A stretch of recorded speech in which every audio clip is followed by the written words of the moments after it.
Hi hello everyone, welcome back to my YouTube channel. ಇವತ್ತಿನ ಈ ವಿಡಿಯೋದಲ್ಲಿ ಆರ್ಯನ್ ಮೂವಿಯ ರಿವ್ಯೂ ಮಾಡ್ತಾಯಿದ್ದೀನಿ.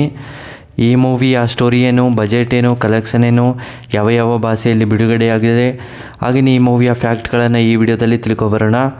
ಅದಕ್ಕೂ ಮುಂಚೆ ನಮ್ಮ ಚಾನಲ್ಗೆ ಸಬ್ಸ್ಕ್ರೈಬ್ ಆಗಿಲ್ಲ ಅಂದರೆ ಸಬ್ಸ್ಕ್ರೈಬ್ ಮಾಡಿಕೊಂಡು ಕೆಳಗಡೆ ಕಾಣ್ತಿರೋ ಬೆಲ್ಲೈಕನ್ನ ಕ್ಲಿಕ್ ಮಾಡಿಕೊಳ್ಳಿ. ಬನ್ನಿ ಗಾಯ್ಸ್, ಇವತ್ತಿನ ವಿಡಿಯೋವನ್ನು ಶುರು ಮಾಡೋಣ. ಮೊದಲು ಈ ಮೂವಿಯ ಬಿಡುಗಡೆಯಾಗಿದ್ದ ದಿನಾಂಕ ಅಕ್ಟೋಬರ್ 31, 2025ರಲ್ಲಿ ಬಿಡುಗಡೆಯಾಗಿರುವಂಥ ಸಿನಿಮಾ ಆಗಿದೆ ಅಂತ ಹೇಳಬಹುದು. ಮೇನ್ ಲ್ಯಾಂಗ್ವೇಜ್ ಬಂದು ತಮಿಳ್ ಆಗಿದೆ, ಯಾವುದೇ ಭಾಷೆಗಳಲ್ಲೂ ಡಬ್ ಆಗಿಲ್ಲ ಅಂತ ಹೇಳಬಹುದು. ಹಾಗೆಯೇ ಈ ಮೂವಿಯ ರನ್ನಿಂಗ್ ಟೈಮ್ ಬಂದು 134 ನಿಮಿಷಗಳ ಕಾಲ ಈ ಮೂವಿಯನ್ನು ತುಂಬ ಅದ್ಭುತವಾಗಿ ಕೊಟ್ಟಿದ್ದಾರೆ.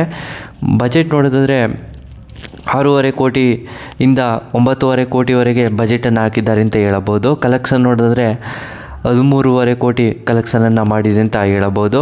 Director by Praveen K. ಹಾಗೆಯೇ ಈ ಮೂವಿಯಲ್ಲಿ ಯಾರ್ಯಾರು ನಟ ನಟಿಯರು ಇದ್ದಾರೆ ಅನ್ನೋದನ್ನು ನೋಡೋದಾದರೆ ಮೊದಲು ವಿಶಾಲ್,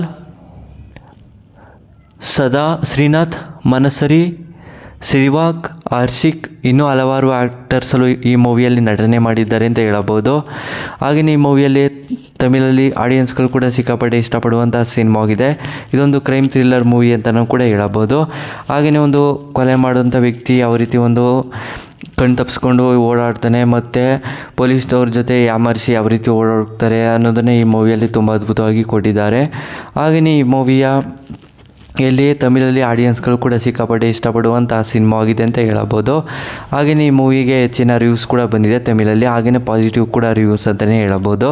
ತಮಿಳಲ್ಲಿ ಆಡಿಯನ್ಸ್ಗಳು ಕೂಡ ತುಂಬ ಅದ್ಭುತವಾಗಿ ಕೊಟ್ಟಿದ್ದಾರೆ ಅಂತಲೇ ಹೇಳಬಹುದು. ಹಾಗೆಯೇ ಆಡಿಯನ್ಸ್ಗಳು ಕೂಡ ಸಿಕ್ಕಾಪಟ್ಟೆ ಇಷ್ಟಪಡುವಂಥ ಸಿನಿಮಾ ಆಗಿದೆ.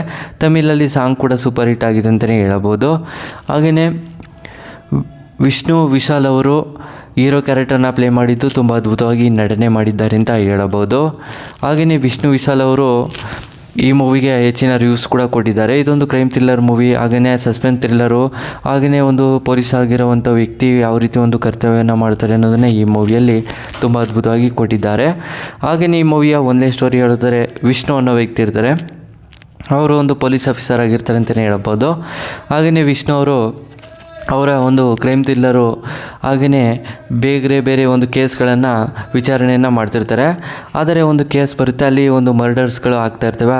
ಅಲ್ಲಿ ಒಂದು ಊರಿನಲ್ಲಿ ಸುಮಾರು ಕೊಲೆಗಳು ನಡೆಯೋಕ್ಕೆ ಸ್ಟಾರ್ಟ್ ಆಗ್ತಾ ಇರ್ತವೆ.